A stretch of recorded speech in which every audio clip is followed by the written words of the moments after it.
Hi, McKenna. How are you? Good, how are you? Good. How's the week been going?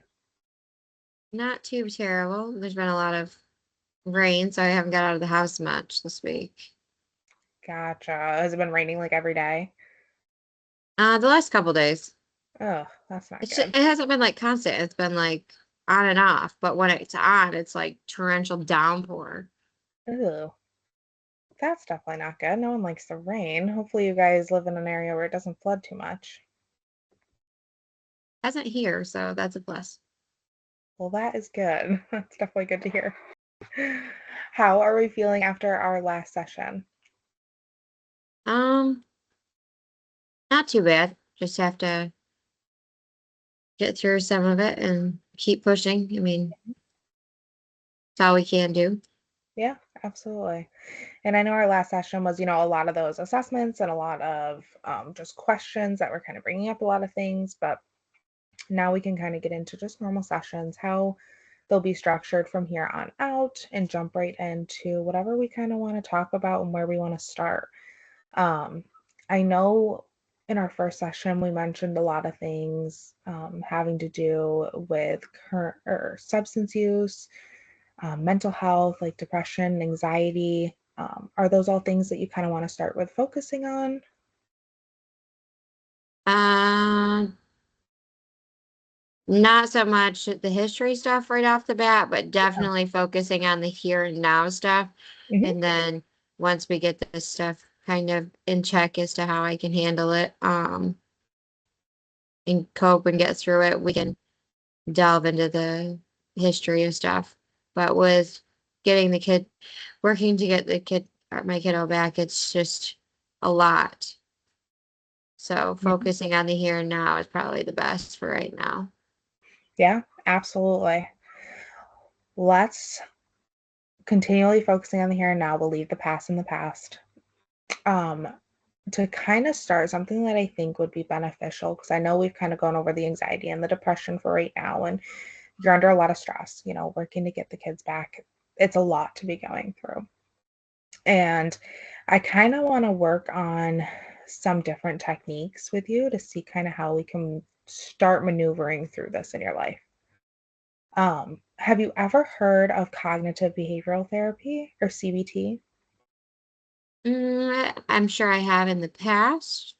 It's not like ringing a bell right now, though. Okay.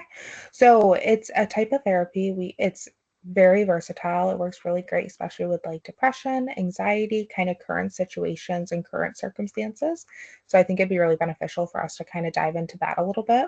Um, it kind of goes over the connection between situations, feelings, behaviors, how everything intertwines throughout our life and how we can start processing that in a different way. It also looks at any type of like negative belief systems we might have, which I know we talked a little bit about in our past sessions. Does that sound like something that might be a little beneficial for us to kind of get started in? It kind of sounds like a lot, but I'm sure it'll be paced. And if I need to, I can let you know. Absolutely. We are going to take it very, very slow. Um, and we'll go session by session. If there's ever a time you want to stop, just let me know. But it'll be a slow process. Before we even jump into anything, the main thing that I like to focus on is making sure that we have good coping skills, good grounding skills, good things that you can do that that work to kind of bring you back to the present. So if there's ever a moment where you get overwhelmed, even in the therapy session, you have something that we can come back to. So that's what a lot of today is going to be, just trying to figure out what might work. Have you ever done any coping skills that you noticed has worked in the past? Listening to music and reading when I have time. Yeah, absolutely. I like to get out of the house as much as possible. I don't like being inside. Hmm. Awesome. Going and like hiking at like a local, like, what are they called? It's not necessarily like a state park, but kind of like that. There's one here that's not technically a state park, but it's similar. Awesome. It's like a reservation Yes, type area. that's the word. Awesome. Those are all great things.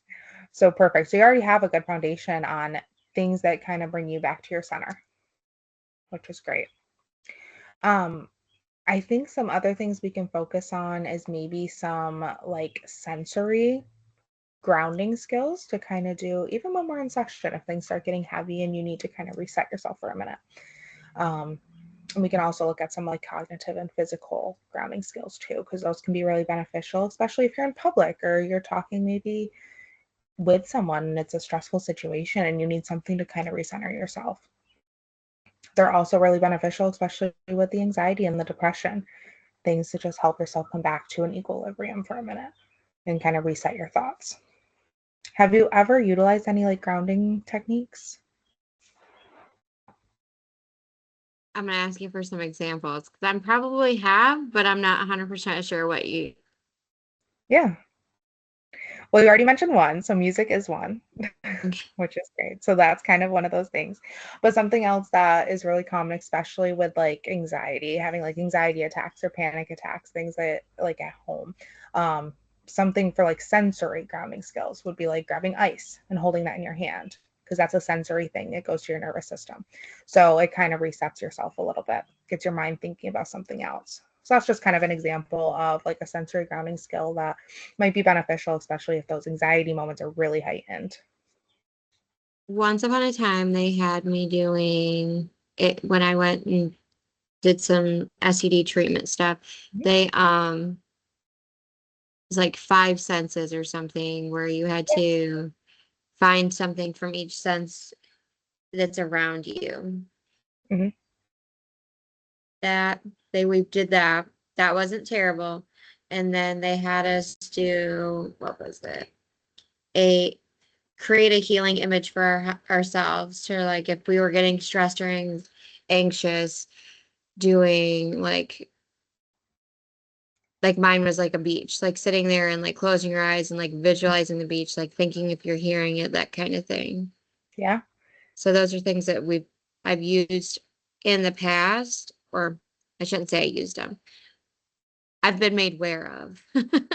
I didn't really use them once we left there, Mm-hmm. but in the moment that I've learned of those. Awesome.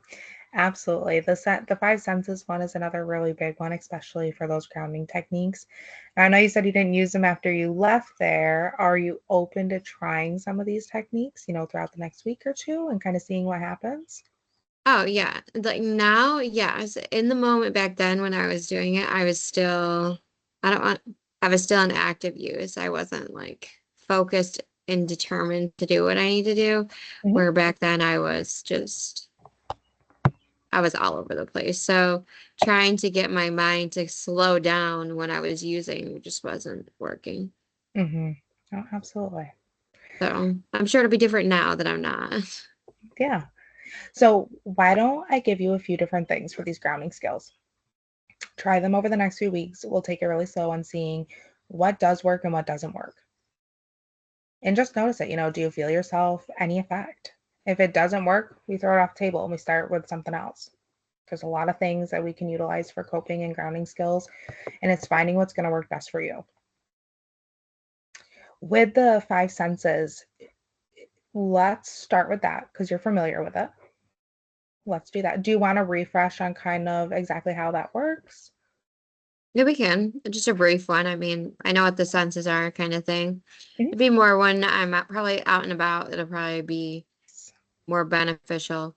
Hmm. I feel like we're at home, the listening to music kind of helps because I can just turn it up as loud as they want because during the day they really can't say anything about the noise. Where I'm out and about, that I can't really do. That's where my anxiety is more Yeah, in tune is out and about. absolutely. And also, it's hard. We don't want people knowing that we're trying to do coping skills and grounding skills. So it's something we could do internally where no one else has to know.